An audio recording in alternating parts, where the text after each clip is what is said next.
feel ready. I feel hyped, and I feel just ready to go. This might be heated in some ways. I feel like it might be. We'll find out. Could be. You're gonna have to moderate, Scott. I am incapable of moderating, as you found out that one show. Well, we don't talk about that one. That one was different. That was a fucking disaster. God, that one was just literally no control. I like how I don't even have to say details when you know which one I'm Yes. talking about. Well, let's start with that. Hey, everyone. Welcome to the cast, the digital cast. And we call it the DigiCast because it's digitally being provided to you through the YouTube. And I don't think that's why we call it the DigiCast. That's why we're calling it the DigiCast, okay? We'll go with We'll that. go with that because we're trying to erase a certain thing from existence. So that makes sense. Yes, I agree. Are we trying to erase Sonic Forces from existence? Because the reviews were terrible.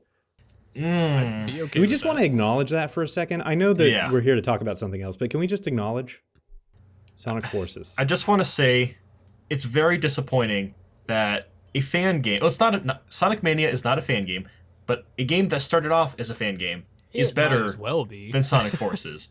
Well, yeah, but I mean, it's so disappointing. It's just that's all it is. Like Sonic Forces isn't a bad game. It's just super mediocre.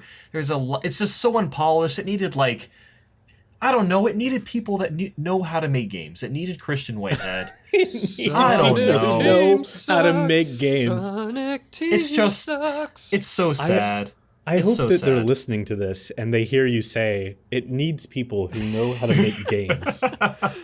It's a very the rude. ultimate slap in the face. It's a to any very game rude developer. thing to say, Yeah. and if there is anyone from Sonic Team watching, I apologize. I mean that because I love Sonic and I want to see you guys improve and make games good again. That's right. That's but he why. only apologizes because you're listening. Oh yeah, totally, of course. Anyway, But this Mario podcast is Odyssey, not right? about Sonic. It is about Mario. That's right. So I guess before we get started, let's all go down the list. Let's see how much progress everyone's made. I'll just start by saying I've completely finished the game. I've maxed out moon count, all the coins, all that crap. What about you guys? Not at Well, all. should we introduce first? Yeah, you can introduce yourself and then say how far you've gotten into the game because we haven't all like I'm 100%. Jacob from Indie Jacob, and I have 400 moons. Also say There you your go. age and what inspired you to... No, I'm just kidding. To start YouTube. Yeah. There you go. Yeah, exactly. All right, what about you, Scott? How many moons do I have? I still what did I do? I think I got to what, 220, something like that. Okay. Well, have you at least finished the game? I finished the game. I actually did finish it before Jacob, but we found out that the reason Jacob took so much longer is because he took his time and collected like all the kajillions of moons he could possibly find along the way. Yeah. Yeah, that also, I'll talk a little bit more about this later, but that me having a completionist mindset is what led to my inner frustration at the beginning of the game, and we will talk more about that later, because I'd like to get other thoughts out of the way first before we go Absolutely. forward with this. I guess let's talk about like the end of the game because that's one of the craziest things I think. Like the cutscene, the Bowser fight. What'd you guys think of the Bowser fight? Like I thought Fantastic. it was great. It was a little easy for me, but the fight itself was so cool. It was real. They did a good job with it. Yeah, I didn't think the fight was hard, really at all. And we could attest that to most of the boss fights. But like what you'll see in a certain upcoming video from yours truly, I loved the design of the boss fights as a whole, especially that last Bowser fight. Like just the animation in general was beautiful. Oh yeah. Beautiful.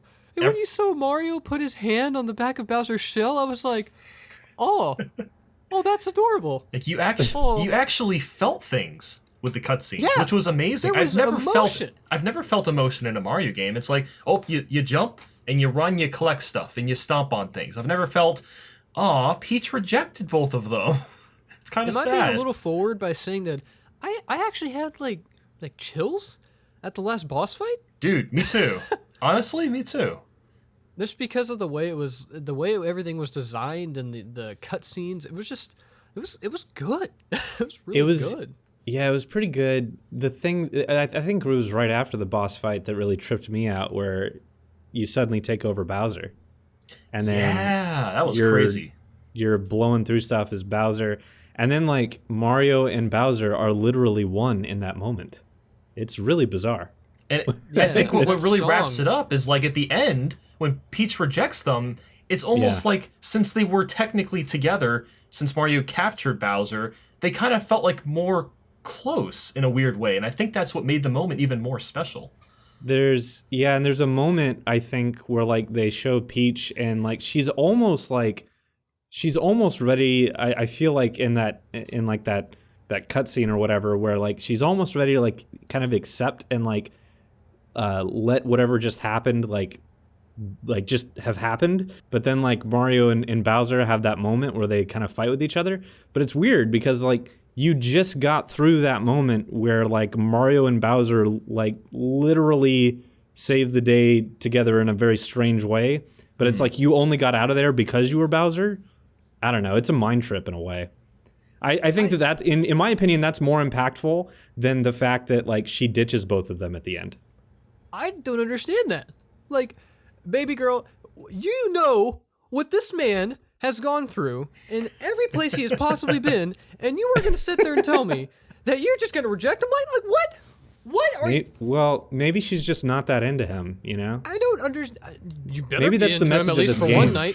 Maybe the message of this game is Peach she's just not that into Mario. Mario, like She maybe needs the to learn message to of all plow the through. games is that Mario has been friend zoned forever, and all this time, like this is the game that sends it home for us. Like He no, dude. absolutely should have been like, listen, girl, I need one night, otherwise I am not coming after your sorry ass the next time Like, you go to just the moon to get married to a giant turtle. That is what happened. Here's the thing. Like, Mario just needs to give up on Peach and go ask Pauline out. Like, honestly, let's be real. Pauline is actually really cool in this game. She's a mayor of a freaking city, which, by She the way, seems is more the best interested anyway. kingdom in the I mean- game. Exactly. And by cool, we mean nice looking. Yes. Well, that too, of course. But, you know. That's the thing. He needs to ditch Peach and just, you know, hang out with Pauline. They can they'll do stuff. I don't know. But, yeah. Just I mean, screw she seemed Peach. more interested in Mario than Peach did, especially Yeah. by the end. I know. It's Yeah. like, here's the thing, though. I think Peach rejected both of them after seeing that they were combined together. That's a little messy, I would guess. Like, I don't think she wants to get involved Yeah. with something Probably like a lot of that. emotional baggage there, right? Yeah, it is. Yeah, she's probably worried about him having some weird turtle things. Can I also just say, at like a meta level, it's really weird that we're having this conversation right now about like the relationship dynamics between Well, that was Mario, in the game. Bowser, and Peach. I know, but I mean, it's That's just what's really crazy. I know. It's really weird though, right? Really weird. I can't believe we've been talking about a plot in a Mario game for like 5 minutes. That's unbelievable. From like one cutscene. But it's Yeah, like I it's don't think such that's an ever interesting cutscene. That's Yeah. what I love about it. Like they actually did something a little bit different, which is so I think that's what this game really represents. It's different. It's not a perfect game. It's very, very close to perfect though. And it's something different and unique. Like, we Well- just got done having Bowser spray us with fire continuously and try to kill us. Yeah. And then Mario was patting him on the back, being like, okay, bro, it's fine. It's okay. It's all right. We'll get through it. Yeah. Well, you know, they're just a couple of guys, right? Like they get over it pretty Just a quickly. couple of bros You know? on the You know? moon. Yeah. It's no big deal. I mean, they gotta get back down to earth. Oh, maybe that's like some kind of a metaphor too. You know, they're just trying to get back down to earth. You know what I mean? Oh my my God. God. Snap! The Digicast, everyone. This is the Digicast. Okay, Well, let's move on. I don't know if it's that deep, but okay. Well, what about the surprise kingdom at the end? Mushroom Kingdom. Oh, I what'd you lost think? my I mind. loved it. That was like so cool. to me, that was like a moment that was like it made every like little flaw in the game a little more like just like forgivable. I don't know. Oh, it was yeah. weird. I mean, They just here's unfortunately people spoiled me that kingdom and the costume you get on Twitter like a Oh, week that's- before Yes. it came Yes. out. But even I still block those people because honestly, screw you. That's not cool. But anyway, that's besides the point. Even being in the Mushroom Kingdom and going inside the castle and finding all the secrets in the kingdom was just absolutely unbelievable. Like, oh, just like there's so many little details. Like instead of collecting power moons, you get power stars, or you can go to the Yeah. back you go in that door outside the back of the castle, and all of a Oh, that sudden was you're in so the cool. backyard. That was crazy. And then you can even Yeah. drain the castle, and then you know how that little diggity diggity diggity, you know that little jingle plays whenever you drained it in the original game. Well, yeah, that's the star music. I mean, like when you drain That's just the what I've water. been thinking of. Yeah. But like, Yeah, it's yeah, all the that little jingle when you drain the touches. water. It's all the little touches that makes that kingdom so special. You know the one that I kind of lost my mind a little bit on. Like whenever I went to the Mushroom Kingdom, I had no idea that you went there. I had no notion whatsoever of going there, and I knew about the costume just because I willingly looked it up because someone told me that there's like a retro costume you can get. And I was like, okay, I just have to know because I couldn't Yeah. stand it. So I found out about that and I was like, oh, that's cool. But I didn't realize that you could actually go to the kingdom, and I also didn't realize you could go inside the castle, which is not a perfect recreation, obviously, of the Mario 64 one, but it is like definitely a good homage to it. And but the thing that made me kind of squeal a little bit is when you walk up to the rug and you look up where you get the wing cap. You actually get a Yes. star for that. I was Yeah. like, that is cool. It's That was such nice a touch. brilliant idea. I think it Yeah. would have been nice. Like, I know it's a lot of the great thing about this game is that a lot of the negatives is just wishing that there was more. And I think it would have been great if they at least included like Bobble and Battlefield, and you can get like 1 or 2 stars there, even if there's not like a lot of details. But just being able to go through the painting and go into Bobble and Battlefield, I think would have made it even more special than it already was.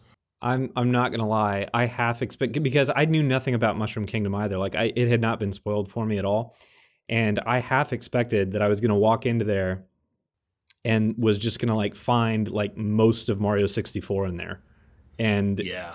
because it's Nintendo, it wouldn't have surprised me. The fact that I didn't, I wasn't exactly disappointed, but how amazing would that have been? Like that would have been ridiculous if they would have done something crazy like that. I have dreamt about that for quite a few years, like especially ever since I saw the Throwback Galaxy in Galaxy 2, where it was the recreation of Thwomp's Fortress. Yeah, I've pretty much just dreamed of having like Mario 64 inside of a game. I mean, even in Mario Kart 64, when you could just drive around Peach's castle, I've always thought about, Oh, wow, that yeah. would be amazing to have this game inside of another game. Yeah, you know, speaking of other games, I'm actually kind of surprised that Isle Delfino wasn't also a kingdom. Because I really would have thought they would have referenced that too, but there actually wasn't a lot of Mario Sunshine references in the game. I think Yeah. the fact that they do the Mushroom Kingdom at the end, though, that really makes a statement about how this is a game that goes back to 64 in a lot of ways. And I think that Yeah. obviously it doesn't go back there exactly. Not, and I'm not just referring to Mushroom Kingdom. I mean, the whole game doesn't go back there mechanically in terms of gameplay. But I think that it basically says very plainly that 64 was their inspiration and their a little bit of their source material for going back and deciding what the style of this game was going to be. Yeah, this game is definitely more 64 than Sunshine for sure. This game really isn't much at all like Sunshine in my opinion. I think it's, like I said to you guys about a week ago, I think this is just a nice marriage of 64 and Galaxy put together. Yeah, that's definitely what it feels like. And it's hard to, like, I guess if you're trying to like compare, like, is it more like Mario 64 or Galaxy? That's kind of a hard question because there's definitely a lot more linear sections than I expected. In Odyssey, there's a lot of places, a lot of pipes will go down where you'll do like an obstacle or something like that. And a lot of that reminded me of Galaxy because of the more linear style. And I thought there would be more like sandbox kind of elements in the game. And there were some kingdoms like that, like obviously Metro Kingdom, Sand Kingdom. Those are 2 off the top of my head where there's a lot of mostly exploring to do. But at the same time, there's also a lot of like, you know, take this one path. This is the way to go to get this thing. There was a lot of those kind of stage elements in the game as well. Well, do we want to hash it out now? Yeah, Sure. I think this is a good point to say, okay, we've said some of the stuff we think is amazing and brilliant and interesting. What are some flaws of the game or things maybe we thought could be done a little better? Yes, there are flaws. I know there have been. I've seen some people call the game perfect. It's not perfect. It's very close to it, but I don't know. What do you guys think? I wouldn't say it is close to perfect. I think it's very, very good. Like I've told several people, for me, this is a 4 out of 5 game type of deal. I think that like I know that one complaint I had about it, and not everyone agrees with me about this, of course, but like it being a Switch game, I had some issues with like how handheld friendly it actually is. Like to me, it feels so much more like an actual home console game. But because it's a Switch game, and especially because it's a first party title Mario game, I was expecting it to be a little easier to kind of take with me. But like, given that this is actually kind of a high performance game in some ways, and given that like what I like to do whenever I take the Switch out of the dock, which I know Nathaniel never does, right? Because Nathaniel's basically always home. Yeah. But like me, like sometimes I'll take it to work and like play it over lunch and stuff like that. What I usually do is I'll turn the system completely off whenever I go somewhere, and I'll turn it back on and load it back up. And to me, like the checkpoint system doesn't really, it doesn't really like cater to that on the go aspect as much as maybe I would like it to.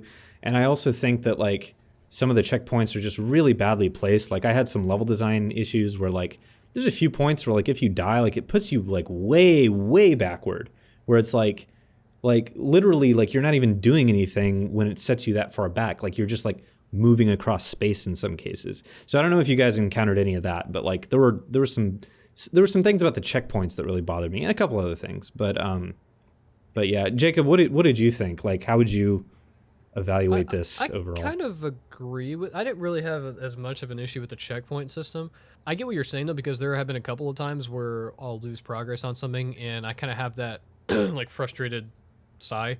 But I usually try not to let that get to me too much in games, because I do realize that's a modernization thing, and I understand games weren't always like that. So I don't know, that for me has never been too big of a deal. But there are some games where they have just obnoxious checkpoint systems, and that shit belongs in the past. But I have a list. Oh, I hear the paper. Oh God. that I'm gonna read off of. All right, one at a time, Jacob. Because I'm probably gonna want to respond to all your points.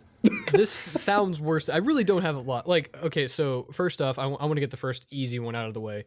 I hate motion controls. Like, just go away. Okay, please. Here's the thing. I agree with you. The motion controls are annoying. They need to be mapped to a button. But on the flip side, I have never once had a problem with the motion controls. They work every time. They are all They're totally not optional in this game too, at least, right? They're Like, not you don't required. They are not required, and when you do use them, they do work every time. But with that said, they really need to be mapped to a button as an option. Yeah, like I wish there was an easier way, because I never play with the Joy-Cons. I either play with the Pro Controller or I play in handheld mode. And I wish there was an easy way to throw your hat upwards. Like, I would have used that quite a bit, or throw your hat downwards, because I can never get that motion to work when I'm with the Pro Controller.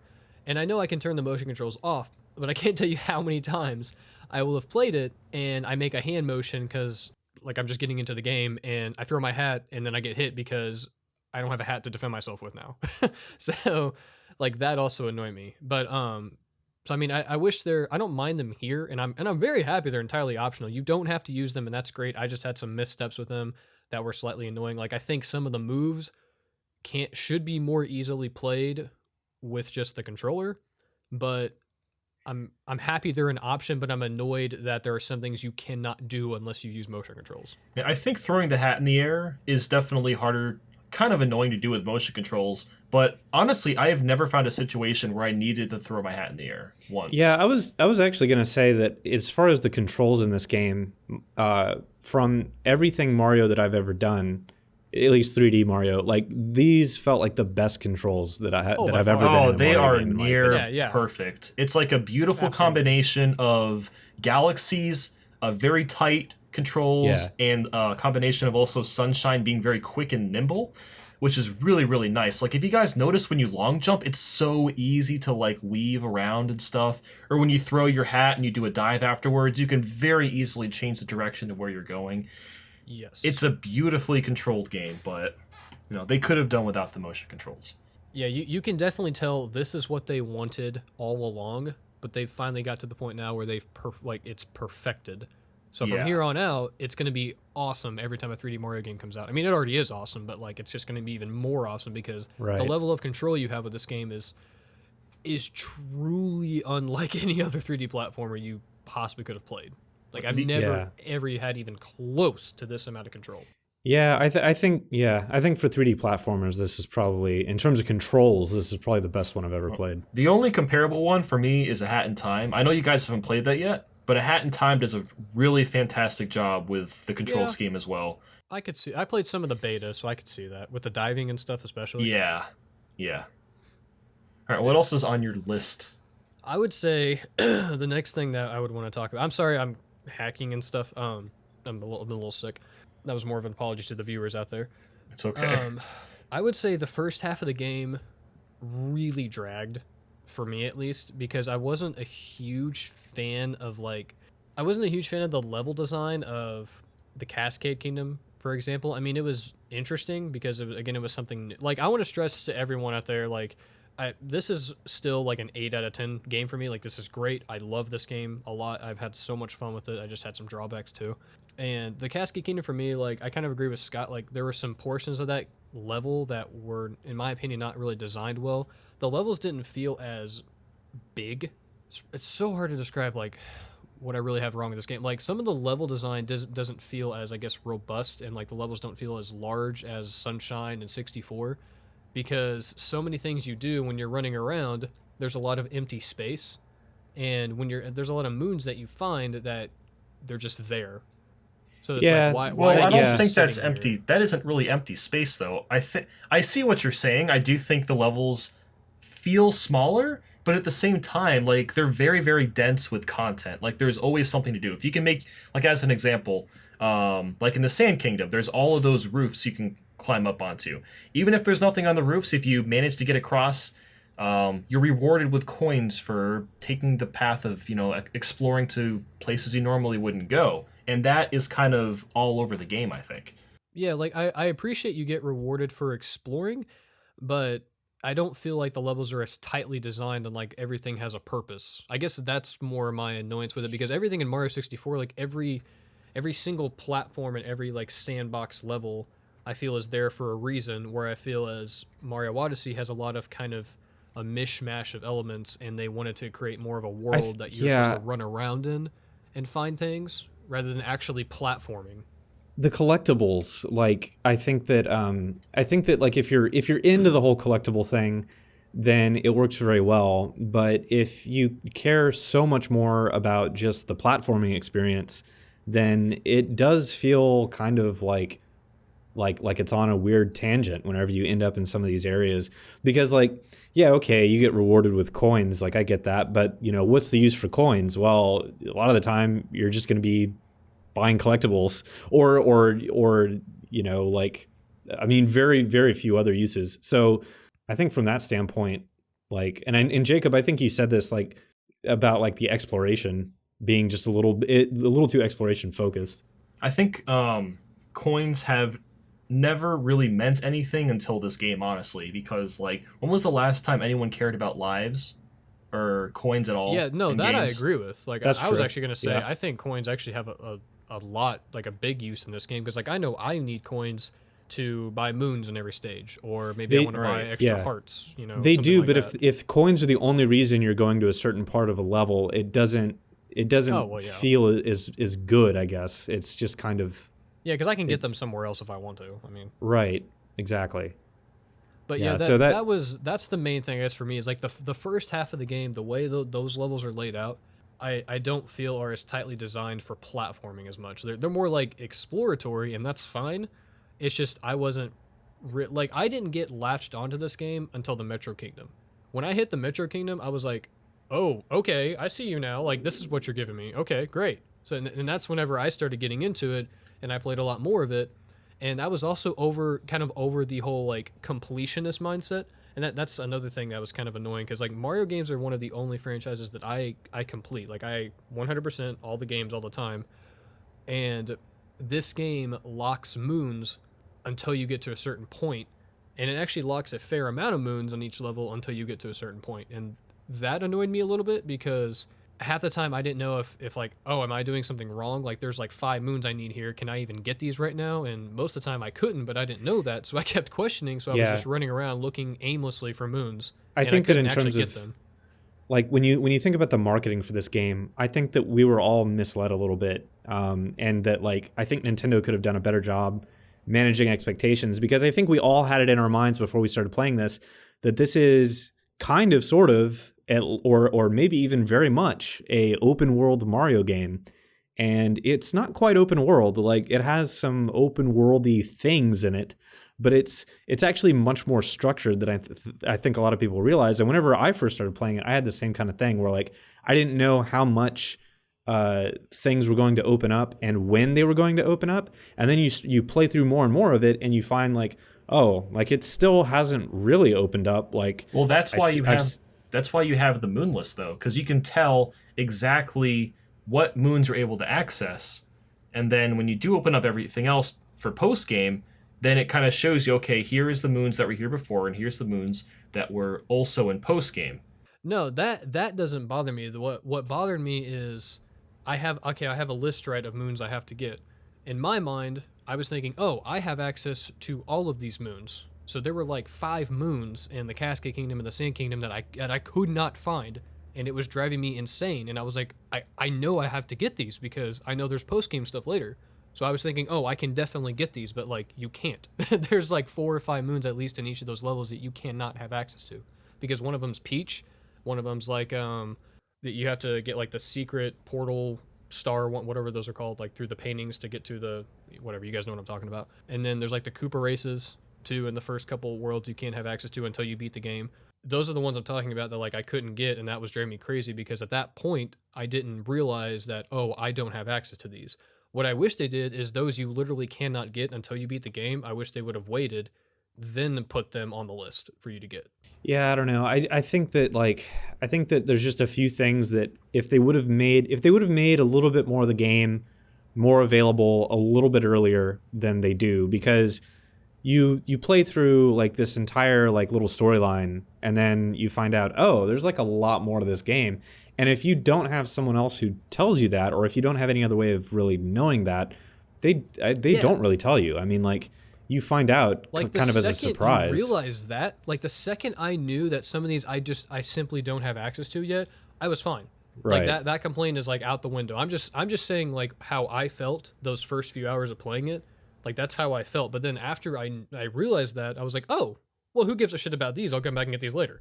And then I just went on my way, and I started just having fun again playing the game. Like, I've never not had fun playing this game.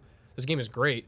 It's just there were certain things that were just oddly laid out to you. Yeah, I guess I didn't play it like that at all. Basically, I kind of had to play it quickly, so I got the minimum amount of moons I needed and then moved on, and then I found out there was post-game content. I'm like, whoa, there's so much more game even after finishing the game. This is so freaking cool.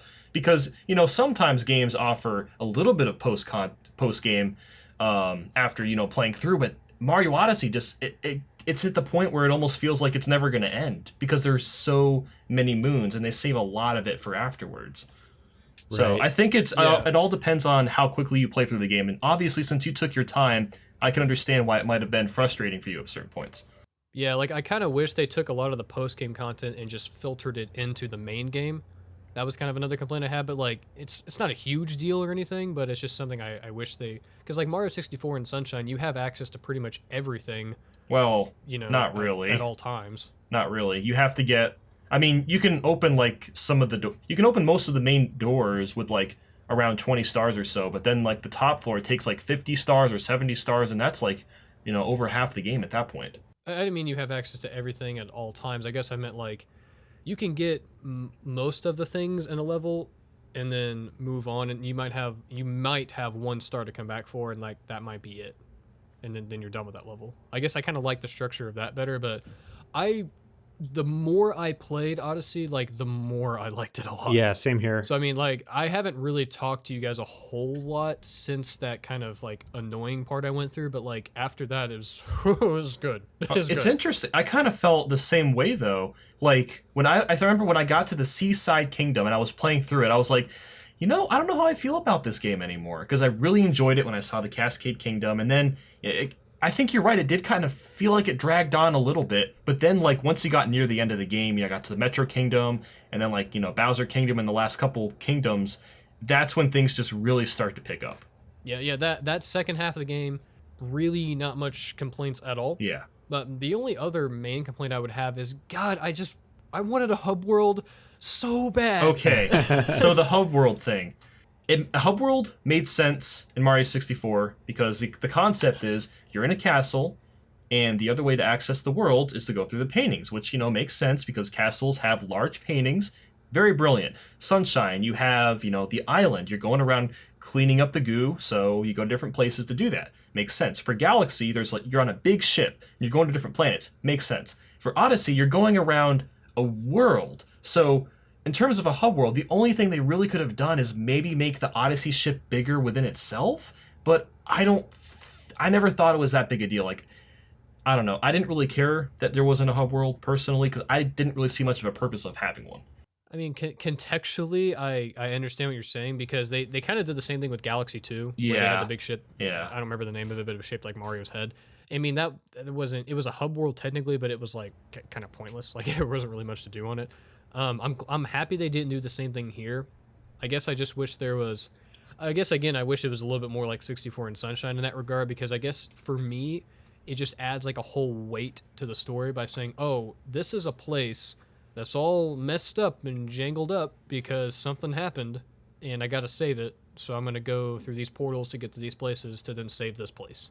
I think it would have been interesting if they just would have opened up more levels sooner. Like, instead of having this path where you either go to like one more or you have the option of like one or two, because they do that a lot. It would have been better for me if like you get past like maybe that first kingdom and then all of a sudden it opens up like 5. And then you're like, oh, where do I go? Well, it doesn't matter where you go. Everywhere you go, like you're looking for Bowser, right? Like that's the whole thing. And I think that if they would have done that, that would have made it feel a lot more open world in a sense, even if it is still very structured. But the fact that it's like, yeah, okay. Like I like as a player, when I'm playing and I only have like 2 options, I still feel like I'm being funneled somewhere. Like I don't feel like I'm making any real choice there. Yeah, now that I've beaten the game, I feel like my love for this game is just going to continue to grow, and I'm pretty sure everyone kind of feels like that too. Yeah, once you really get into post game, it is just like the best thing ever. It's so cool because I can't tell you when I like the second or third day into the game, I would tell myself, all right, I'm gonna get one more moon. 50 moons later, all right, I'm gonna get one more moon. 50 moons later, like I could not stop playing because it was just so much fun looking for all the moons.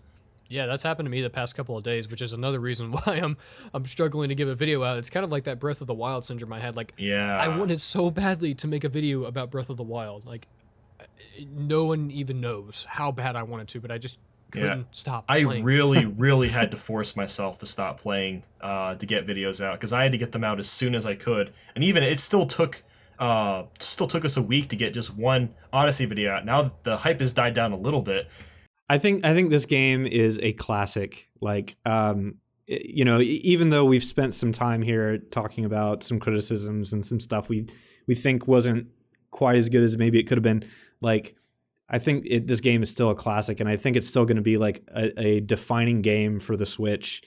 And I've said this before too, but like 2017 is just such an amazing year when you consider that we've gotten this and Breath of the Wild and everything else that we've gotten.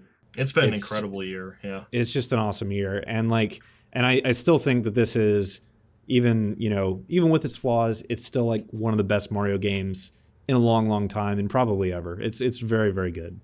Yeah, it's a very good game. Yeah, I have criticisms about it, but honestly, they're really not.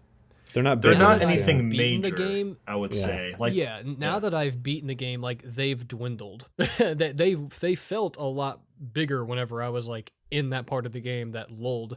But now that I've beaten it, it's like, wow, I really don't care anymore about that. I mean, so now I'm just having a blast. Especially if Nintendo sees our critiques of the motion controls and actually add a patch where you can add the motion controls to a button instead, that will just make the game even better, which I really hope they do that. I don't know if they're going to because, Nintendo is with motion controls, but that would be nice. But stranger things have happened in 2017 with Nintendo. Nintendo has done surprisingly much. That pun, though. It's a great pun. Yes. I know. I'm just waiting for the obligatory Joe Keery comment. No. Come on. See, bring it on. You're bringing it up. I'm not bringing it up. I'm just shocked you didn't bring it up now. Like, come on. Let's go. I'm just trying to think of any other, like, I would definitely have more positives I want to talk about too, like if you guys are game for that. Yeah. Yeah, do we want to talk about all the amazing artwork that they brought back for all these costumes and like all the throwback references? Oh that are yeah, amazing? the costumes Oh my God. themselves are so much more interesting than I would have thought. Like what makes the costumes so cool is not only are they diverse, but a lot of them are references to older games. Like I forget which costume it is. I think it's like the prehistoric one, but it's literally a reference to a random foreign SNES commercial. Like Mario was dressed up in some weird like prehistoric costume, and it's the I same one love from it. that random commercial, and it's a costume in this game. Like I love what it. There's a the lot heck? of SNES references. Yeah. A lot of SNES. Yeah, it's amazing. Like I like the Mario Paint outfit. That one is For so example. cool. Yes. Or isn't there one referencing Wrecking Crew or something? Mm, I think, right? maybe. I don't think so. There's one referencing Donkey Kong. Yeah, I love that. I play as the classic outfit all the time. Yes, I think that's what you're thinking of. I don't think there's a Wrecking Crew one, which kind of surprised me. But, oh wait, no, I'm thinking of Mario Maker. Yeah. Yeah. God. And then is there also one referencing NES Tournament Golf? Yes, there is. Everyone calls him America Mar. It's really funny. Some people think he comes from Smash 4. No, he does not. And that costume comes from the NES game. Yeah. Also, the Dr. Mario one's great. Yes. Waluigi. Even though I hate him. Oh, yes. Yeah, I was about to say it. Luigi, Wario. Again, the Mario 64 costume is amazing. Even Metal Mario 64. I didn't even know that was a I'm thing. so sorry. I'm not going to Thank spoil you any more. for that. That is a costume. I'm so sorry, Jacob. I thought you might have unlocked like all of them by now. I have. I'm sorry. I should have said Okay. that. I should have Well, said I'm not something. going to spoil any of the other ones then. No, one I've seen a picture of is the invisible cap. Like that's a thing, right? Yes. Yeah. Oh, You get wow. that. That's the very last one you get. And you're literally just invisible. Yeah. Oh, so it's not like kind of flickering like the invisible cap in Mario 64. You have no model. Well, you see your shadow, which makes 0 sense, but that's it. You only see your shadow. Well, that doesn't make zero sense. I mean, come on. That's physics, Nathaniel. Not when there's That's nothing physics. there. Yeah, but you're just invisible. You're invisible. It's not like Well, yes, it's not but- like you're physically not there because the light hits you and it creates a shadow. Anyways, But we if you're can- invisible, there's no light to be hit, which means no shadow. no, well, that- Scott, that's no, that's not true stranger because things you're have still a happened. physical object, so you're still going to obstruct light. A shadow is an absence of light. Anyway, we can move on. We'll do science next week. We'll do science. We'll do science next week. Next week. Yeah, I'll bring my Dr. Mario out. Science Next week, theories. science and Dr. Mario. Is it real? You know what I love about the costumes? Like they're mostly aesthetic, but sometimes you have to like dress up in them to get certain moons. Like in the Lake Kingdom, you have to talk to these mermaids, and they all want to see you in like different outfits, and it's really funny because they're all like flirting with Mario just because he's in a specific outfit. I don't know. I thought that was really charming. Whenever I went to go talk to that Toad in Mushroom Kingdom and he started talking about like that polygonal outfit, I was like, because I hadn't actually gone to the whatchamacallit, the Crazy Cat outfit yet. store. I already knew, like I knew about the outfit, but I had kind of like forgotten about it at that point. And then I remembered, I was like, oh yeah, I got to get that thing. That's right. Yeah, Yep. yeah, this game's great. I really like it. The more I talk about it, the more I kind of want to be like, oh, it's an 8.5. Oh, it's a 9. Yeah, Well, that's and they that's even- the thing. Like, at first I was with you guys. I was like, "Hey, this is a pretty good game." But now that I finished it, like I don't know, I think I might like it more than Mario 64. Honestly, like you guys know how much I love Mario 64, but just objectively, this game does so much more than Mario 64 ever will for me, and that's pretty crazy. Yeah, I love the structure of 64 and Sunshine a lot, and I want to see that type of game again, but I love the customization of Mario Odyssey. I love the worlds in Mario Odyssey. I love the controlling. Yeah, like the controlling in Mario Odyssey is just like I want so badly to get a Sunshine remake with this engine. That would be cool. That would be amazing. Or a 64 wondering- remake too. Yeah. I'm wondering Or if both. Yeah, that too. I'm wondering if they're going to keep the cap mechanic as well, because I think it worked pretty well. But honestly, I think it works. I think it works so well just for like dealing with like enemies and stuff in the environment. And I actually thought that it has its moments for capturing and all that, but I actually really like having it as just a way of like dealing with enemies in the environment, like more so than, capturing stuff. We are 44 minutes into this, and we just now talked about The capture. main gimmick of Just the like to say game. that. I didn't even think about that until now, because like now it's such a reflex, and I'm just so used to doing it that It's taken for I granted forget now. that it's, I think I get that it's new. Like I forget that. it's crazy because honestly, I kind of forgot that Mario even had traditional power-ups. And of course, everyone loves, using fireballs or getting stars or whatever. But the way that you can capture enemies is so intuitive. Like, you immediately know what you're supposed to do. It doesn't take skill to learn how to use the enemy. You just know what to do. You turn into a tree, you're going to start hopping around as a tree. You turn into a T-Rex, you just destroy all the things. Like, it's not complicated. I liked how normal you said that. Like, you turn into a tree, you start hopping around as a tree. Yeah, that's what happens. Because that's what trees do, right? They hop around and such. Yep. When you capture them, that's what happens. Yeah. I mean, like I want to see that in other games, but I kind of don't, because I kind of just like having it be this own contained thing. But I want to see that moving forward as well. So I'm just struggling. I'd really like to see Odyssey 2, but maybe after that, go back to traditional power-ups. Because, I mean, the capturing thing is great, but I don't want it to, like, ever feel overused. Yeah. Yeah, I don't know if I want that to become part of like Mario's moveset. Like I like Flood, but I'm glad Flood is. I think honestly that would be a great thing. I know we were talking about 2D Mario last podcast, but I think it'd be a really cool idea for them to implement the capture mechanic into a 2D Mario game and see what they can do with that.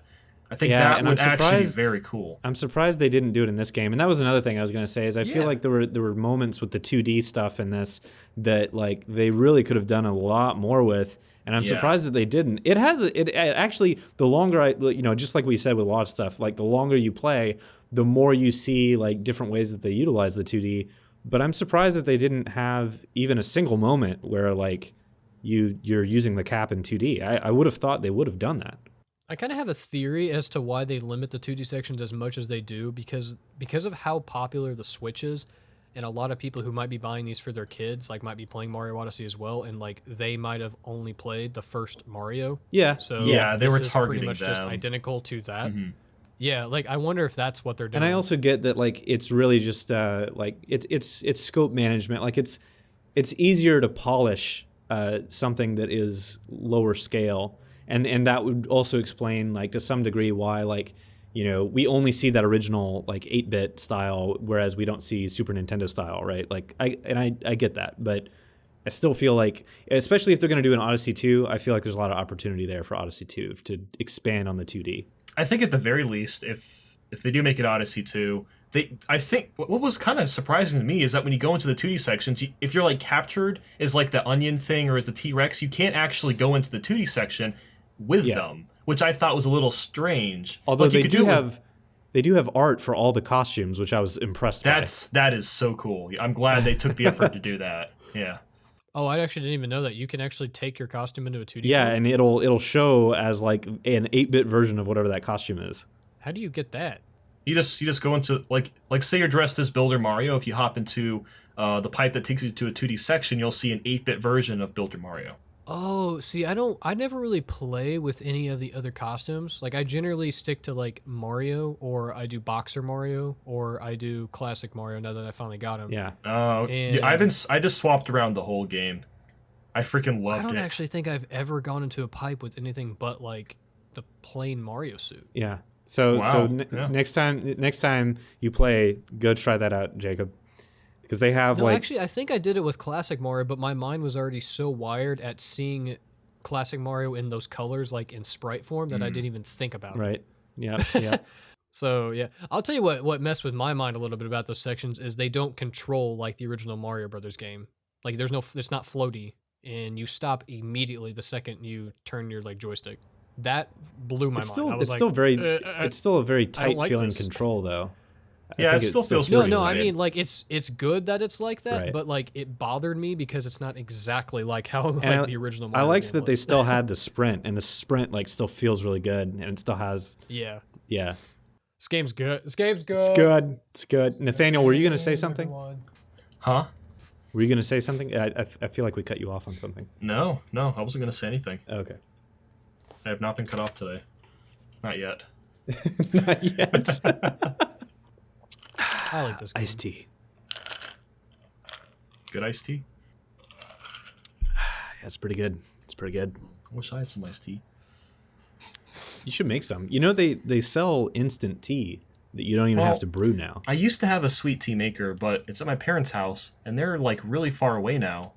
So I'd have to drive down there. They sell instant tea. You buy it, you take the cap off, you pour it into a glass, you just shake the glass around and you stir it a tiny bit, and boom, you got tea. No, I don't want to do that. I like to brew my own tea. Well, okay. Put as much sugar in it as I like I making want. my own tea. Nathaniel, I know I got a nice mango black tea. I know that you good. guys are super busy, and I'm busy, so you can go with the instant. There's nothing wrong with it. I'm just letting you know.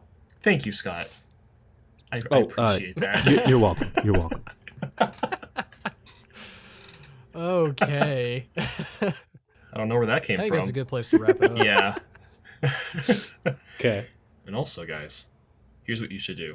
I want you to go check out Indie Jacob right now. Click the link in the description, and also go follow Scott Lee on Twitter. And smash the like button and subscribe. Do those things, because we're at the end card, and I want you to do thumbs them up. because I said so. Yeah. Do it now. Okay?